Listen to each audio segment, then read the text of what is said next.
Hello, I'm Paul McKee. Recently I caught up with Herman Putter from OD21.com, developers of the M4P organisational diagnostic.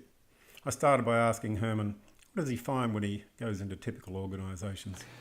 When we go to organisations, the generic things we find, if I could list the top 5, would be that organisations have difficulty with change, management information systems, talent, culture climate issues, and some people issues.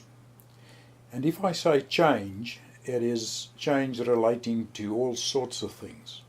Change relating to innovation, management change, structural change, management information would not be the typical management information systems that we read in textbooks about, but more the channels between top and frontline and opening those channels so that the information flow starts going and so that both sides within the organisation understands what it is we're talking about.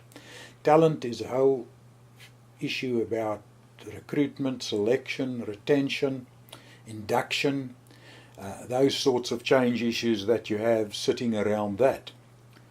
The culture and climate issues we find in organisations is more an alignment issue.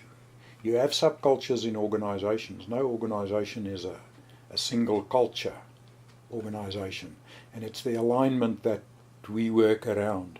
People issues, I can list literally tens of people issues, but it's things like turnover, staff retention, conflict resolution, dealing with occupational stress, grievances and disciplinary problems. Those are the sorts of things we mainly find and deal with in organisations. What we find when we go into organisations and talk to the CEO is that CEOs sometimes, most of the times, are not sure as to where the problem sits.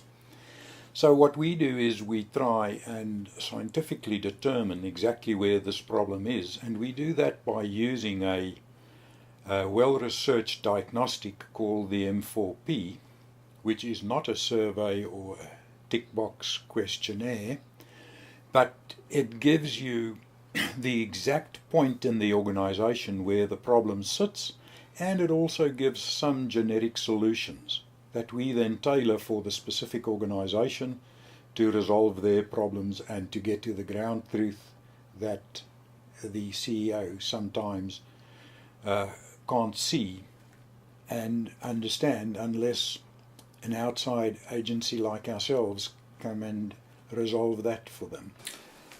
The outcome of the intervention of implementing the diagnostic is that we determine what the real problem is, and unless you do that, you get the worst possible solution for the perceived problem.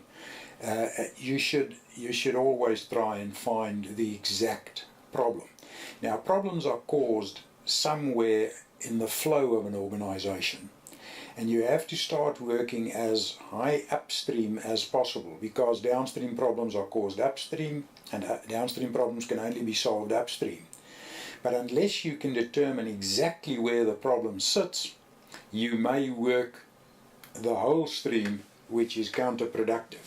So the diagnostic gives you the exact point of entry, it gives you the exact interventions, and it then gives the solution to most of the problems that the CEO identified, but you can, within a very short time span, resolve the issues and get everyone to understand what's happening and why they're doing things and why change are being implemented, which makes it a whole lot easier than when people resist change and do not want to go down the path of doing things differently.